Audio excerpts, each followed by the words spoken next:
What's good, YouTube? It is your boy Big Cool coming to you from Colossal Sports TV, and I am back with another video. Mikey Garcia is set to meet with the WBC president, Mauricio Sulaiman, next week to discuss his future plans moving forward. As you all know, Mikey Garcia suffered his first career defeat at the hands of IBF welterweight champion Errol Spence Jr. in their March 16th fight that took place at the AT&T Stadium in Dallas, Texas. In that fight, he moved up from 135 to 147, making his welterweight debut. It was as one-sided of a fight that I have seen recently, but that doesn't do anything to Mikey Garcia's stock.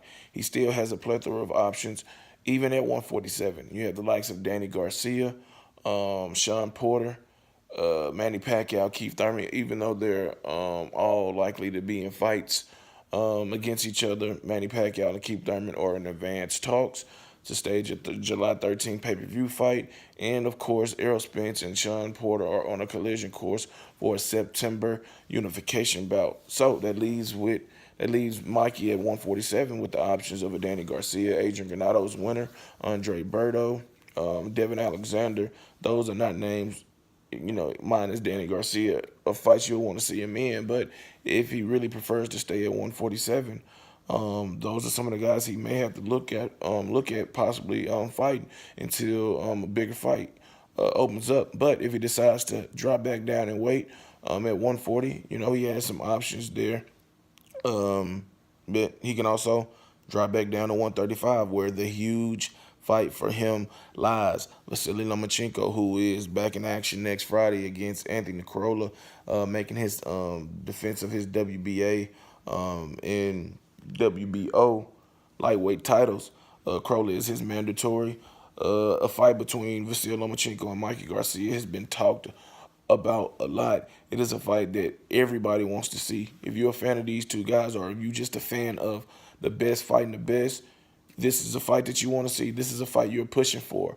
And we will start to get some clarity on what Mikey Garcia is planning on doing after his meeting with Mauricio Sulaiman concludes.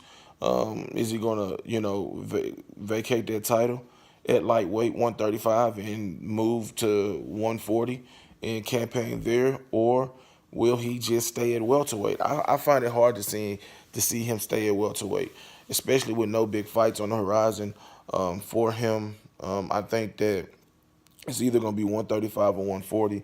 Like I said, there's still some good fights for him.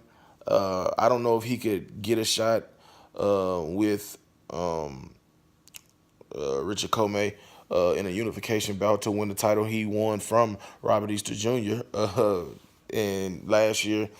But, if that's a way that he can get that fight, that'll be huge. That means it'll be all 4 titles on the line if, and this is a big if Al Heyman and Bob Arum can come to an agreement for an undisputed lightweight title fight. And it doesn't even necessarily have to be Mike Garcia bringing 2 belts to the table, because we all know that Richard Comey was in line to face Vasily Lomachenko instead of Anthony Corolla, but he suffered a broken knuckle on his right hand, I believe, which forced him to pull out of the bout, had to have surgery, but now he's cleared, and they're saying that he's eyeing Vasily Lomachenko for late this year. And we already know that Bob Arum has came out and stated that there will be no 50-50 split for Mikey Garcia versus Vasily Lomachenko, which is bullshit.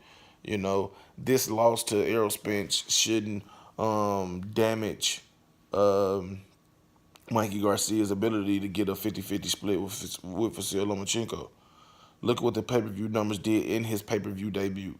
In their pay-per-view debut, 350,000 pay-per-view buys, could possibly go up to 400,000 pay-per-view buys. I think that is a fucking great debut on the side of Errol Spence and Mikey Garcia. So if a fight between these two is going to materialize, it's going to have to take a lot of egos being pushed to the side, and each party involved realizing that, look, these guys need each other. You know what I'm saying? This is a mega fight in the works if it can get done. This is a mega fight waiting to happen.